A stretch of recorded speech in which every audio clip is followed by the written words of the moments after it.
Have returned home licking their wounds after the club's worst loss of the season. Lockie Readers at Fremantle Oval, and Lockie, the 10-goal thrashing to the competition's bottom team seems to be a backward step for this young side.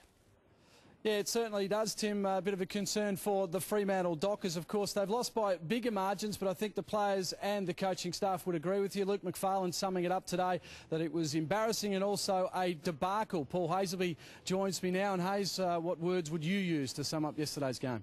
Yeah, extremely disappointing, and like Luke McFarlane said, very embarrassing performance. All the players knew it, but we can't dwell on it for too long. Everything that went wrong did go wrong, but there has been some positives throughout the year, and it's important over the next 2 weeks we finish the year on a high and give our supporters something going into next year. You had a bit of a boxing session this morning. Were you just releasing the frustrations? Yeah, the bags copped it this morning, but just a normal session. Sometimes we mix it up with Gary Springer and Spring into Fitness downstairs, as we can hear as we speak. So we're just mixing up and keeping off the legs. Aside from derbies, do you think as a club you struggle with expectations? You seem to have a good couple of weeks and then all of a sudden you just have that shocker that just puts you back a little bit. Yeah, we have over time. That's been the case. But if you look at the derbies this year, we didn't play really well in either of them. The Eagles had their chances to beat them in both. But definitely a challenge for the group to come back after having some good wins as we did against Port Adelaide. As I said a little bit earlier, Luke McFarlane did speak today. He spoke about yesterday's performance and also ahead of his 150th game. He answered the critics who say maybe he doesn't have the passion for the game.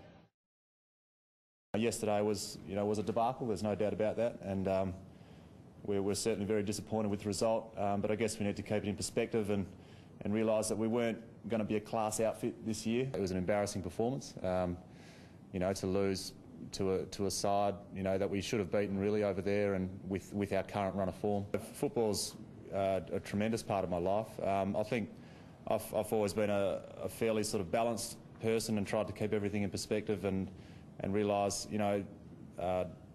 despite it is quite an overwhelming sport, I've tried to keep a level head about it.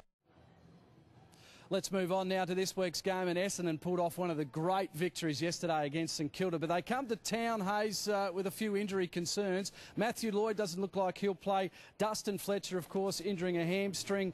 Ryder's been ruled out for 3 weeks. He's injured a muscle behind the knee, and Dempster is also out. So, dare I say it, after yesterday's effort, you might be a chance to win. Yeah, I don't think we'll go in as favourites, but what a terrific effort by Essendon to beat the top team. And we had our coaching staff stay over after the game and have a good look at them, and the players will do their due diligence on them this week.